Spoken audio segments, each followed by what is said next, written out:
Good morning बच्चों। कल कल हम लोगों ने पढ़ा था संक्रामक रोग क्या है और इसके फैलने के क्या कारण हैं, किस प्रकार यह फैलते हैं और इनके लक्षण क्या होते हैं। तो कितने प्रकार संक्रामक रोग के फैलने के कारणों में हम लोगों ने पढ़ा था कि संक्रामक रोग जल के माध्यम से, वायु के माध्यम से और परजीवी के माध्यम से, कीटों और रक्त के माध्यम से फैलते हैं। तो आज हम पढ़ते हैं, इसमें पहला है जल तथा भोजन से द्वारा फैलने वाले रोग। जल तथा भोजन द्वारा फैलने वाले रोगों में मुख्यतः हैजा और टाइफाइड रोग होते हैं, जिसमें हैजा सबसे ज़्यादा मात्रा में जल द्वारा होता है या फिर दूषित भोजन से होता है। तो हैजा के बारे में आज हम लोग पढ़ेंगे। हैजा क्या होता है और यह कैसा रोग है और इसके क्या लक्षण होते हैं, उपचार क्या होता है। तो हैजा को कॉलेरा भी बोलते हैं या विषसूचिका भी बोलते हैं। यह इतना तीव्र और घातक रोग होता है कि तुरंत उचित चिकित्सा न करने पर कुछ ही घंटों में उसकी मृत्यु हो सकती है। इसका प्रकोप उन्हीं स्थानों पर अधिक होता है जहां मेले इत्यादि लगे होते हैं, जैसे प्रयागराज, बनारसी और हरिद्वार ऐसी जगहों पर जहां पर पानी और भीड़ एक साथ हो, ऐसी जगहों पर यह होता है। या फिर बरसात के दिनों में भी कई बार हैजा रोग फैलता है। तो इन स्थानों पर लोगों की अधिक भीड़ होती है, परंतु सफाई आदि अच्छी तरह के नहीं होती है। इससे यह महामारी के रूप में फैलकर अत्यधिक जनधन की हानि करती है। गर्मी तथा वर्षा ऋतु में भी इसका प्रकोप अधिक हो जाता है। यह जलजन्य रोग है, जल से होने वाले रोग है जो किसी भी आयु के लोगों को प्रभावित करता है। तो संप्राप्ति काल इसका 2 से 5 दिन होता है और कारण है, इस रोग का कारण विब्रियो कॉलेरा नामक सूक्ष्म जीवाणु। देखो बच्चों, एग्जाम में पूछता है कि हैजा किस जीवाणु के द्वारा फैलता है। तो इसका नाम है विब्रियो कॉलेरा, जो अंग्रेजी के कॉमा अक्षर के आकार का होता है। अत्यंत सूक्ष्म होने पर भी ये जीवाणु इतने कठिनाई से मरते हैं कि मक्खी के शरीर पर लगभग 14 दिन तक तथा थूक और बलगम और वमन के सूख जाने पर वायु के साथ मिलकर 3-3 महीनों तक यह जीवित रह सकते हैं। रोगी के मलमूत्र, थूक, वमन आदि पर बैठकर ये अपने पैरों में जीवाणु को लपेटकर रोग का संवहन करते हैं। मतलब अगर यह दूषित जगहों पर बैठे हैं तो उसके रोगाणु उसके पैर पे चिपक जाते हैं, और जब यह उड़ के दूसरी जगह पे बैठते हैं तो वो कीटाणु स्थानांतरित होकर दूसरी जगह पे पहुंच जाते हैं।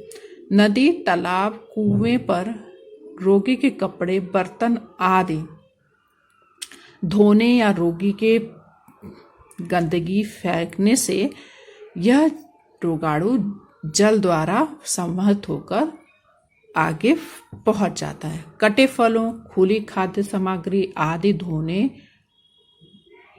या फिर मक्खियों बैठने से इनके रोगाणु बढ़ते हैं। इस प्रकार के वस्तुओं को खाने पीने से ये शरीर में पहुंच जाते हैं तथा बड़ी तीव्रता के साथ अपनी वृद्धि करके रोगी को शीघ्र प्रभावित कर देते हैं। लक्षण, हैजा रोग के निम्नलिखित लक्षण हो सकते हैं, जैसे हैजा के जीवाणु शरीर में प्रवेश कर तीव्रता से शरीर को प्रभावित करते हैं।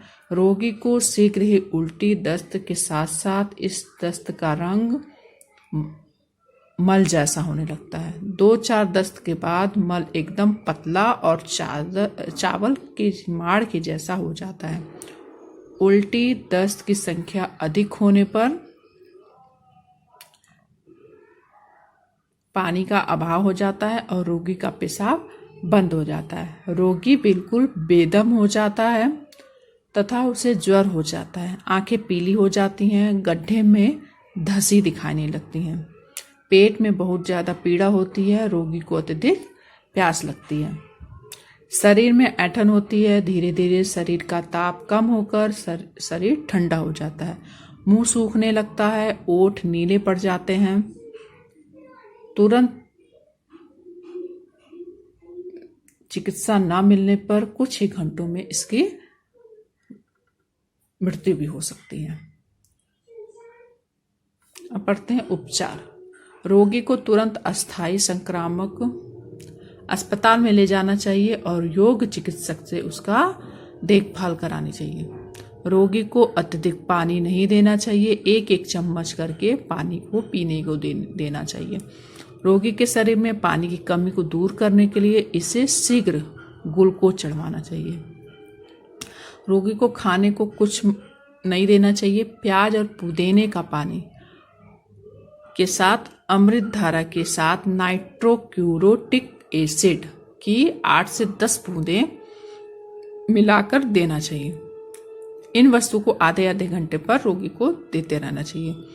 रोगी के रोगमुक्त होने पर संतरे का रस या फटे दूध को या जौ का पानी, मट्ठा इत्यादि लेना चाहिए। जब वह इसे हजम करने लगे तो दाल सब्जी का सूप, चावल भोजन में देना चाहिए। रोटी का छिलका थोड़ी थोड़ी मात्रा में देना चाहिए। भोजन देने में लापरवाही नहीं करनी चाहिए क्योंकि इससे उसकी हालत बिगड़ सकती है या फिर उसे संभालना कठिन हो सकता है। अब आता है रोग से बचने के उपाय। हैजे का प्रकोप भारत में प्रतिवर्ष होता है जिसमें लाखों व्यक्ति की मृत्यु हो जाती है। इससे बचने के लिए उपायों को ध्यान देना जरूरी है। जैसे व्यक्ति को विशेष रूप से हैजाग्रस्त क्षेत्र के सभी व्यक्ति को हैजे का टीका अनिवार्य रूप से लगा देना चाहिए। यह रोग बचाव में सहायक होता है। रोगी के मल वमन रोगाणु होते हैं तथा जिसे अच्छी तरह से विसंक्रमित कर देना चाहिए, अतः उसे जमीन में गाड़ देना चाहिए या फिर जला देना चाहिए। भोजन व जल की स्वच्छता की ओर ध्यान देना चाहिए। दूसरा एक रोग है जल द्वारा फैलने वाला सबसे ज्यादा, मोतीझरा, जिसे टाइफाइड भी कहते हैं। मोतीझरा को मियादी बुखार या आंतरिक ज्वर भी बोलते हैं। तो देखिए बच्चों, अगर एग्जाम में आए टाइफाइड को तो भी मोतीझरा ही है। मोतीझरा को मियादी भी बुखार बोलते हैं। मियादी बुखार से संबंधित भी प्रश्न आते हैं और आंतरिक ज्वर से भी प्रश्न आते हैं। तो टाइफाइड, मियादी बुखार, आंतरिक ज्वर या फिर मोतीझरा सब एक ही है। टाइफाइड या मोतीझरा, वैसे यह रोग इतना भयंकर भी नहीं होता, किंतु यह रोग की अवधि लंबी होती है तथा ठीक होते होते थोड़ी असावधानी से इसका दोहरा हो जाने से स्थिति गंभीर हो जाती है। यानी अगर लापरवाही करते रहें तो यह दोबारा भी या फिर दुगनी मात्रा में बढ़ सकता है। ठीक है। वैसे टाइफाइड मुख्य रूप से दूषित जल द्वारा ही संक्रमित होता है। फिर भी इसके अन्य कारक हैं, जैसे टाइफाइड रोग का मुख्य कारण एक विशेष प्रकार के रोगाणु जिसे साल्मोनेला टाइफी कहते हैं। क्या कहते हैं? Salmonella typhi. यह रोग मल मूत्र कफ वमन में उपस्थित रहते हैं। प्रत्यक्ष रूप से इस गंदगी का बिना विसंक्रमित किए हुए फेंक देने से या फिर परिचारिका की असावधानी या स्वच्छता से विसंक्रामक पदार्थ के घोल से हाथों को न साफ करने से फैलता है। इसके अतिरिक्त यह अप्रत्यक्ष रूप से भी फैलता है, जैसे फल, सब्जी, मल की खाद द्वारा उगाए जाते हैं और उन्हें बिना अच्छे से धुले खाने पर मक्खियों द्वारा भी इस रोग का फैलने से सहायता मिलती है। यानी प्रत्यक्ष या फिर अप्रत्यक्ष दोनों रूप से अगर बिना भली बात धोए या फिर विसंक्रमित किए हुए चीज़ों को, खाद्य सामग्री या फिर वस्तुओं को प्रयोग में लाने पर यह रोग फैल जाता है। संप्राप्ति काल, इस समय को उद्भवन काल भी कहते हैं। जैसे संप्राप्ति काल को उद्भवन काल भी कहते हैं, जो 7 से 21 दिन तक होता है। लक्षण, टाइफाइड आंतों का एक संक्रामक रोग है। इसके 3 रूप होते हैं, जो पैराटाइफाइड ए, पैराटाइफाइड बी और टाइफाइड कहते हैं। 3 तरह के रोग होते हैं, जैसे पैराटाइफाइड ए, पैराटाइफाइड बी और टाइफाइड। इनमें से पैराटाइफाइड की अवधि कम होती है। टाइफाइड की अवधि 21 से 40 दिन भी होती है। टाइफाइड रोग की विशेषता यह है कि प्रातः काल स्वयं कम रहता है, जिसमें बुखार उसका कम रहता है, तथा रात्रि के बढ़ते बढ़ते 104 डिग्री या फिर 105 डिग्री तक हो जाता है। यह क्रम प्रथम सप्ताह में होता है। दूसरे सप्ताह में रोग बढ़कर 100 डिग्री से 101 डिग्री पहुंच जाता है, किंतु पूरी तरह से नहीं उतरता है। दूसरे सप्ताह ही सामान्यतः अत्यधिक कष्टदायी, गंभीर और पुनः दोहराने वाला होता है, क्योंकि इस समय आंतों की ग्रंथियां फूल कर पक जाती हैं, जीभ की नोक लाल हो जाती है, गर्दन के नीचे गुलाबी रंग के छोटे छोटे दाने निकल आते हैं। सप्ताह के अंत तक धीरे धीरे पेड़ों के नीचे तक फैल जाते हैं। इस सप्ताह में चिकित्सा की कमी या असावधानी से रोगी के शरीर में कई विकृतियां उत्पन्न हो सकती हैं, जैसे किसी अंग का निष्क्रिय हो जाना, पेट फूलना, मूत्र बंद हो जाना, हैमरेज या सन्निपात ज्वर का दोहरा जाना। इन विकृतियों के ठीक न होने पर साधारणतः तीसरे सप्ताह में रोग के लक्षण कम होने लगते हैं।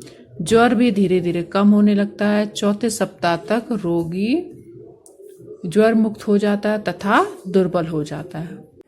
अब आता है टाइफाइड या मोतीझरा का उपचार। यह रोग छोटी आंत को विशेष प्रभावित करता है तथा दवा, भोजन, पूर्ण विश्राम आदि की लापरवाही होने से पुनः दोबारा हो जाने की संभावना रहती है, तथा रोगी के उपचार एवं परिचर्या में निम्नलिखित सावधानी रखना चाहिए। रोगी को कुशल चिकित्सक को दिखाना चाहिए। टाइफाइड की आशंका होने पर एक अलग हवादार कमरे में लिटाना चाहिए। चिकित्सक के आदेशानुसार शरीर का ताप लेने, दवा देने, पानी एवं भोजन देने, विश्राम देने में पूर्णतः सतर्कता बरतनी चाहिए। रोगी को बैठने, चलने फिरने मत दीजिए। आराम से लिटाए रखिए और सावधानी से करवट बदलिए। कुछ समय पूर्व डॉक्टर इस रोग में रोगी को केवल जौ का पानी, फटे दूध का पानी, अनार का जूस आदि देते थे, किंतु अब अच्छी औषधियों के साथ साथ कुछ हल्का तरल भोजन देने की भी सलाह देते हैं। किंतु कौन सा भोजन किस रूप में, किस मात्रा में दिया जाए, इस ओर उनके आदेश का पूर्णतः पालन करना चाहिए। इसके अतिरिक्त कोई भोजन नहीं देना चाहिए। 5वां, नमक को कदापि न दें। चीनी के स्थान पर ग्लूकोज का प्रयोग करें। पानी खूब उबालकर ठंडा करके दें। रोगी को लेटे लेटे ही दवा, भोजन, पानी आदि दे दें। समय से रोगी का तापक्रम लेकर उसे नोट करती जाएं, जिससे चिकित्सक को रोगी के ज्वर की सही स्थिति का अनुमान सही प्रकार से प्राप्त हो। तापक्रम लेने के पश्चात प्रत्येक बार थर्मामीटर को डिटॉल से धुल देना चाहिए। रोगी के मलमूत्र का तुरंत विसंक्रमण करके फेंक देना चाहिए। दोनों समय रोगी के कमरे को फिनाइल से पानी से पोछा लगाना चाहिए या फिर धो देना चाहिए। अब आता है ज्वर उतरने के पश्चात भी कुछ देखभाल करना होता है, जैसे रोगी की उचित चिकित्सा करने से उसका रोग ठीक हो जाता है, किंतु इतनी लंबी अवधि में रोगी इतना कमजोर और दुर्बल हो जाता है कि हफ्तों उनकी सेवा और देखभाल, विश्राम और भोजन आदि में सावधानी अत्यंत आवश्यक है।